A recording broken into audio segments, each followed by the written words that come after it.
పశ్చిమ బెంగాల్ ఓ శాపగ్రస్త రాష్ట్రం. ఏవో కొన్నేళ్లు తప్ప బ్రిటిష్ ఇండియాలో స్వతంత్ర భారతదేశ చరిత్రలో ఆ రాష్ట్రం నిరంతరం రక్తపాతంతో అల్లర్లతో పునరిల్లిపోతూనే ఉంది. 1946 నాటి కలకత్తా హత్యాకాండ, 1947 నాటి నవకాలి హత్యలు పునరావృతమవుతూనే ఉన్నాయి. వర్క్ చట్ట సవరణకు నిరసన పేరుతో ప్రస్తుతం అక్కడ జరుగుతున్న అరాచకం దేశ విభజన నాటి ఘోరాలకు కొనసాగింపు మాత్రమే. అందులో జిన్నా మతోన్మాదం సుస్పష్టం.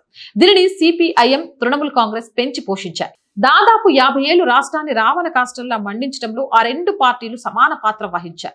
కమ్యూనిస్టుల హింస అరాచకాల నుంచి విముక్తం కావడానికి బెంగాలీలు టీఎంసీని ఆశ్రయించారు. పెనం మీద నుంచి పొయ్యిలో పడ్డామని త్వరలోనే అర్థమైంది.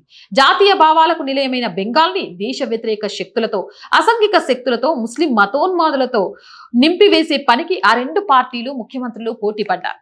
మమత వంటి ముఖ్యమంత్రిని, ఆమె పాలనని చూడవలసి రావడం ఈ తరం భారతీయుల దౌర్భాగ్యం.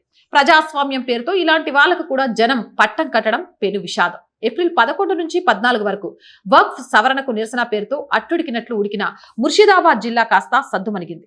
కానీ కొన్ని గంటలు కూడా ఆలస్యం చేయకుండా ఏప్రిల్ 14న అదే నిరసన పేరుతో రాష్ట్రంలోని ఇతర ప్రాంతాలకు అల్లర్లు విస్తరించాయి. కోల్కతా శివార్లలోని భాన్ నగర్ కు 24 పరగణాల జిల్లాకు వ్యాపించాయి. అంటే దక్షిణ కోల్కతా కూడా భగ్గుమంది. ఐఎస్ఎఫ్, ఇండియన్ సెక్యులర్ ఫ్రంట్ అధ్యక్షుడు, భన్గర్ నియోజకవర్గ శాసనసభ్యుడు నవాజ్ సిద్దికి రెండో దశ అల్లర్ల పనిని స్వీకరించారు. వర్క్ సవరణకు నిరసన పేరుతో ఐఎస్ఎఫ్ పార్టీ కార్యకర్తలు భానగర్ నుంచి సీల్దా బయలుదేరారు. రాళ్ల దాడులు చేస్తూ వీళ్లు ఊరేగింపులు నిర్వహించారు. పోలీసు వాహనాలకు నిప్పు పెట్టారు. బసంతి జాతీయ రహదారి మీద తిష్టవేసి రాకపోకలకు అంతరాయం కలిగిస్తున్న ఈ మూకలను వెళ్లమని చెప్పగానే హింసాకాండకు దిగారు. సిఆర్పిఎఫ్, యాంటీ రైట్స్ స్పెషలిస్టులను, రాపిడ్ యాక్షన్ ఫోర్స్ ను వెంటనే రంగంలోకి దించాలని వచ్చింది. వర్క్ నిరసనే కాకుండా మమత మీద ఆరోపణలు చేయడానికి సిద్దికి ఈ సందర్భాన్ని ఉపయోగించుకుంటున్నాడు. 25,000 మంది ఉపాధ్యాయులను కోర్టు ఉద్యోగాలను తొలగించిన విషయాన్ని మరుగుపరచడానికి మమతా బెనర్జీ వర్క్ నిరసనలను ఉపయోగించుకుంటున్నారని సిద్దికి కొత్త ఆరోపణ చేశాడు. నిజమే కావచ్చు, మనుగడ కోసం మమత ఎంత నీచానికైనా సిద్ధపడుతుంది. వర్క్ సవరణ నిరసన పేరుతో బెంగాల్ వేదికగా ముస్లిం మతోన్మాద శక్తులు ఐక్యమయ్యే ప్రయత్నం ఆరంభించాయి. ముషిదాబాద్ ను నిన్నటి వరకు అల్లకల్లోలం చేసింది ఎన్డీపీఏ.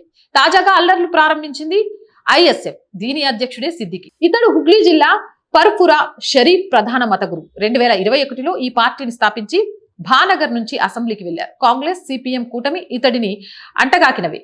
కానీ మమతను, బీజేపీని ఇతడు ద్వేషిస్తాడు. ఈ పార్టీ ఉద్దేశం ప్రాంతీయవాదంతో కూడిన ముస్లింల ఉద్ధరణే. 2021 ఎన్నికల వేళ బాంబులతో పట్టుబడిన జైరుల్ ముల్లా ఈ పార్టీ కార్యకర్తే. నకిలీ రైతు ఉద్యమాలతో ఆనాడు వర్క్ సవరణ వ్యతిరేక ముసుగుతో ఇప్పుడు భారత వ్యతిరేక మూకలు, ముస్లిం మతోన్మాద శక్తులు ఏకమయ్యే ప్రయత్నాలు తీవ్రం చేశాయి. ఈ రెండింటికి నడుమ అక్రమ సంబంధం బలంగానే ఉంది. కేరళలో నానా విధ్వంసం సృష్టించి కేంద్ర దెబ్బకు కుదేలైన ఎస్డిపిఐ ఇప్పుడు బెంగాల్, బంగ్లాదేశ్ సరిహద్దుల్లో వీరంగం చేస్తుంది. దీనికి ఐఎస్ఎఫ్ జత కూడింది. ముర్షిదాబాద్ తరహా అల్లర్లు దేశమంతటా వ్యాపించే ప్రమాదం ఉందని కేంద్రం కూడా జాగ్రత్తలు తీసుకుంది. హైదరాబాద్ లో అసదుద్దీన్ ఓవైసీ సహా చాలా చోట్ల నిరసనలకు పథకాలు వేశారు. బెంగాల్ తాజా రక్తపాతాన్ని ఖండిస్తే బీజేపీకి అనుకూల వాతావరణం ఏర్పడుతుందని కాబోలు. బెంగాల్ అరాచకాలకు వ్యతిరేకంగా దేశంలో ఒక్క రాజకీయ పార్టీ కూడా నోరు విప్పడం లేదు.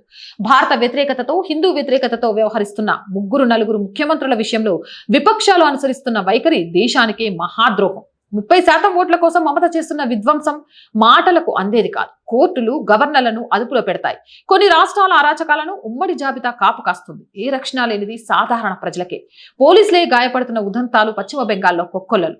ఇక సాధారణ ప్రజల మాట ఏమిటి? వీరిని ఎవరు రక్షించాలి? సాక్షాత్తు ముఖ్యమంత్రి ముస్లిం మతోన్మాదులకు కొమ్ము కాస్తూ కేంద్రంతో తేల్చుకోండని ప్రేరేపిస్తుంది. మతోన్మాదులు వాహనాలపై ఊరేగుతూ వర్క్ సవరణ అమలు చేస్తే అంతు చూస్తామని బాహాటంగానే హెచ్చరిస్తున్నారు.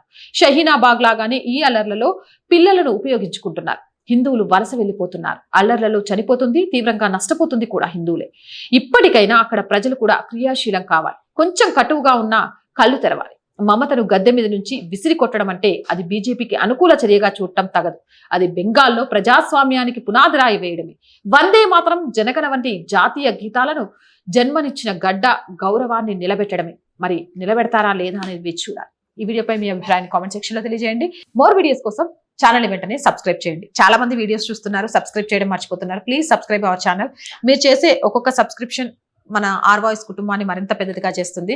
కంటెంట్ బాగుంది అనిపిస్తే లైక్ చేయండి, షేర్ చేయండి. అలాగే ఆర్ వాయిస్ కి ఆర్థికంగా సపోర్ట్ చేయాలనుకుంటే సబ్స్క్రిప్షన్ పక్కనే జాయిన్ అనే బటన్ ఉంది. 1 to 5 లెవెల్స్ ఉన్నాయి. ఏదో ఒక లెవెల్లో సపోర్ట్ చేయండి. స్క్రీన్ మీద గూగుల్ పే, ఫోన్ పేతో పాటు అకౌంట్ డీటెయిల్స్ ఉన్నాయి. వాటి ద్వారా కూడా ఛానల్ కి ఆర్థికంగా సపోర్ట్ చేయొచ్చు. వ్యాపార ప్రకటనల కోసం ప్రజా సమస్యలు తెలియజేయడానికి 8328500576 నెంబర్ని సంప్రదించండి. జై హింద్, జై భారత్.